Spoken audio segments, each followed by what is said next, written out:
Hey guys, welcome back to PEI Makeup Artist, and today I'm going to share with you some of my personal tips to have a successful IMATS experience at the show. So the first thing that I do before every IMATS show is I like to go online to the IMATS website and check out the show schedule.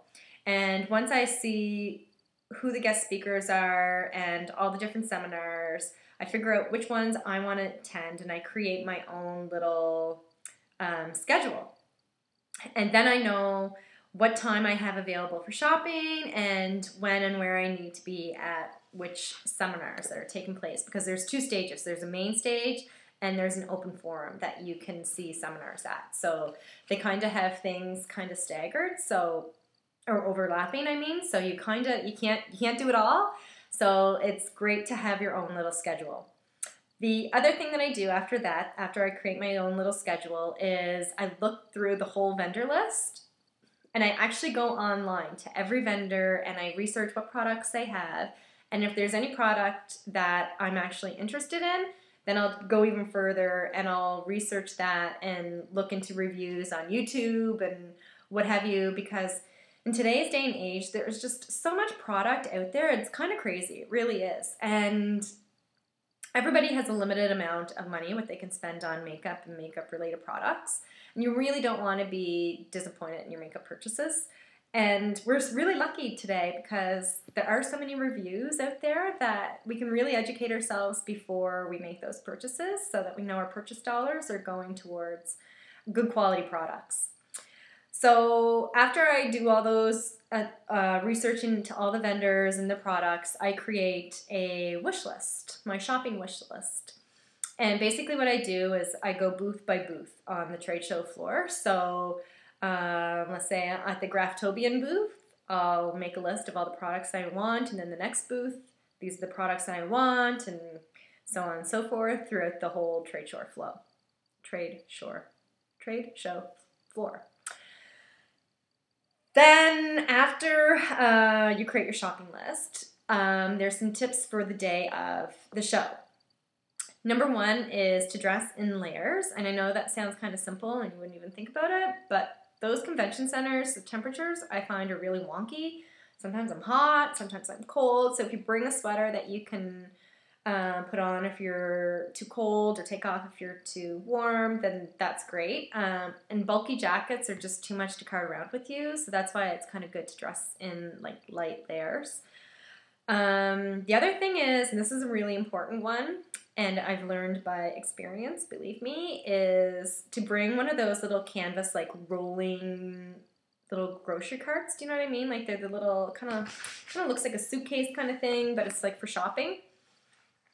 Last year, they do give you bags when you go into the show, but they're just kind of like plastic bags, and they're okay. I mean, they're good in a pinch. And last year, I brought my own canvas, kind of like shoulder strap kind of bag. And at the end of the show, I thought my arm was gonna fall off. Like, it's a long day, and if you're buying lots of product, like, oh my God, you really need one of those roller carts. I was so envious of everybody who had those last year. So this year, I am bringing one. The other thing is make sure you bring either like your iPhone or BlackBerry or a camera of some sort. You never know who you're going to run into at these shows, so it's kind of fun and exciting to get your picture taken with one of those YouTube gurus or celebrity makeup artist or whoever. Lots of people like to tweet and blog there, so just remember to bring that kind of stuff with you. The other important thing is to also bring a notepad and a pen or pencil so you can write down all the tips and tricks that you're learning from these amazing makeup artists. The other thing that you might want to consider, they do have food at the show, but it's just okay. And it can be a really long day, and you want to keep your energy levels up. So if there's something specific that you really want that would help keep your energy levels up, then I think that's a great idea. What's my other items? Oh, so when you actually get into the show on the trade show floor, the first day you get there, the reason why I create my shopping list, well, there's a few reasons, but the first thing I do with my shopping list is I just don't create it willy-nilly. I was mentioning before that I kind of do booth by booth, but I take it that one step further, and I kind of categorize the top priority booths that I want to get to first.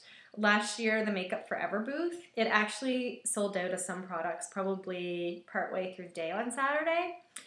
So you need to kind of prioritize what products you really want and make sure you hit those booths first, so you're not disappointed when you get to the booth that you'll be able to get your product that you want. The other thing too is you should bring cash to these shows. A lot of these places, they will accept credit cards for most of the places, but you can save yourself the exchange rate if you pay in Canadian dollars. It doesn't have to be US dollars. You can use Canadian dollars, and they just take it at a straight exchange. I learned this the hard way too. Last year I didn't bring cash. I just used a credit card, and I bought a lot of stuff because I can't purchase a whole lot of stuff on PEI because we just don't have the stores. So it's kind of good for me because I can save on shipping and all that kind of stuff. So I kind of save up through the year and get everything all at once at these shows. However, I didn't call my credit card company ahead of time to tell them that I was going to be at a trade show like this. And on the Saturday night, I went out to dinner and my credit card was rejected. What basically would happen, they thought my credit card was stolen because there was all these charges from all over basically the US. So I shopped at, Obsessive Compulsive Cosmetics, and so that shows on my credit card as purchases in California. Then I bought stuff at Ket Cosmetics, which showed up on my credit card as purchases in New York City. And then I bought some stuff from Graftobian, which showed up on my credit card as Wisconsin. So they thought somebody basically had stolen my card and was going on like a free-for-all. So either bring cash or call your credit card company ahead of time and let them know that you are going to be attending the show and that there'll be some crazy purchases that day. And other than that, like sensible shoes, because you're going to be on your feet for a long time, and unless you can, rock a full day with 5-inch heels, like that day to me is a day to just, you're kind of slugging it out, because some of these booths, the lineup just to get up to the booth is like 3 rows of people deep. Like, it's ridiculous. There's so many people, it's like a zoo. It kind of makes me crazy. I can't stand being around that many people all at once.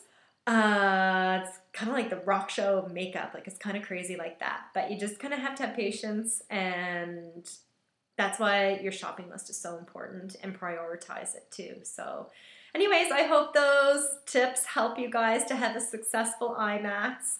I'm so excited about the show. I leave tomorrow, and I'll be coming back to PEI on Monday, and I'll be sharing with you on one of my most recent next videos all my purchases that I've made. So anyways, take care and thanks for watching. Bye-bye.